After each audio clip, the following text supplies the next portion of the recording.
Hello everyone, this is Nikita and I hope इससे पहले वाली वीडियो जो मैंने प्रेजेंटेशन से बनाई थी आपको अच्छे से समझ आई होगी, आपको पता लग गया होगा, आइडिया मिल गया होगा कि क्वेश्चंस को अप्रोच कैसे किया जाता है। हमारा नेक्स्ट टॉपिक रहता है सिलोगिज्म। ये भी बहुत इंपॉर्टेंट टॉपिक रहता है, प्रीलिम्स मेंस दोनों में आता है और इसको करने के बहुत तरीके हो सकते हैं, पर पर्सनली मुझे वेन डायग्राम के थ्रू ज़्यादा ईजी लगता है, तो हम उसी से सॉल्व करते हैं, इसको अप्रोच करते हैं। दूसरी बात कि ये बहुत ही बेसिक क्वेश्चन है, ऐसा क्वेश्चन आप पेपर में एक्सपेक्ट मत करिएगा, बहुत ही ईजी है। जब हम और इसमें और भी केसेस होते हैं, पॉसिबिलिटी वाले केसेस भी होते हैं, वो हम थोड़े से डिफिकल्ट लेवल के क्वेश्चन करेंगे तो हम आगे उसको पढ़ेंगे। पहले हम बेसिक सीखते हैं कि बोल क्या रहा है।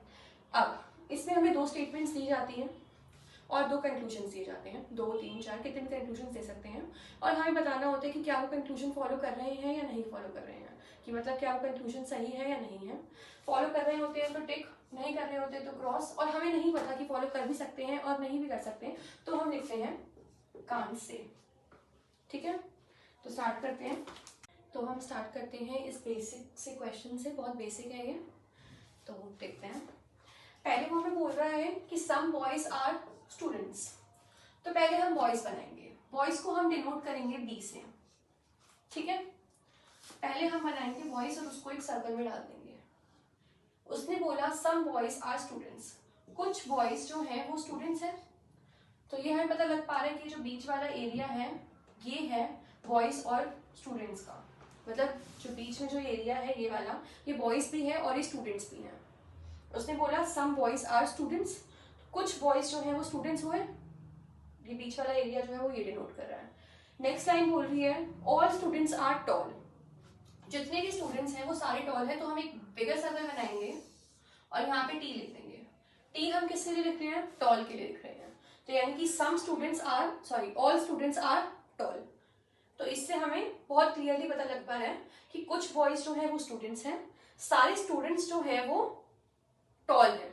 ठीक है, और ये जो बीच वाला एरिया है ये बॉयज भी है, ये स्टूडेंट्स भी है और ये टॉल भी है, यानी कि जो बॉयज स्टूडेंट्स हैं वो टॉल भी हुए ना, क्योंकि सारे स्टूडेंट्स जो है वो टॉल है। चलो मैं आपको अच्छे से समझाती हूँ। उसने बोला कि सारे स्टूडेंट्स जो है वो टॉल है। ठीक है, सारे स्टूडेंट्स जो है वो टॉल है और कुछ बॉयज जो है वो स्टूडेंट्स हैं, तो जो बॉयज स्टूडेंट्स हुए वो टॉल भी तो हुए, क्योंकि सारे स्टूडेंट्स जो हुए वो हमारे टॉल हैं। समझ में आ गया? आई होप आप लोगों को समझ में आ गया होगा। नेक्स्ट हम कंक्लूजन में जाते हैं। सम बॉयज आर टॉल, तो डेफिनेटली अभी मैंने आपको बताया कि कुछ बॉयज स्टूडेंट्स हैं और सारे स्टूडेंट्स टॉल हैं, तो इसका मतलब कि जो बॉयज स्टूडेंट्स हैं वो टॉल भी हैं, तो इस हिसाब से ये कंक्लूजन हमारा हुआ टिक कि yes some boys are tall. Next question वो कह रहे ऑल बॉयज आर टॉल, कि सारे बॉयज टॉल हैं?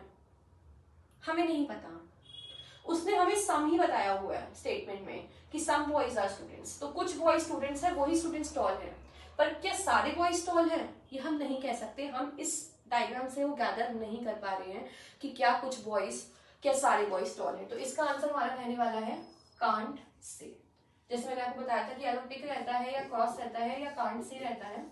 तो पहले स्टेटमेंट तो हमने, पहला कंक्लूजन तो हमने निकाल दिया कि हाँ कुछ बॉयज टॉल हैं, दूसरा कंक्लूजन हम इससे नहीं गैदर कर पाए, तो इसका मतलब क्या है कि कांट से। आई होप आप लोगों को समझ में आया होगा। अब हम बढ़ते हैं अपने नेक्स्ट क्वेश्चन की तरफ।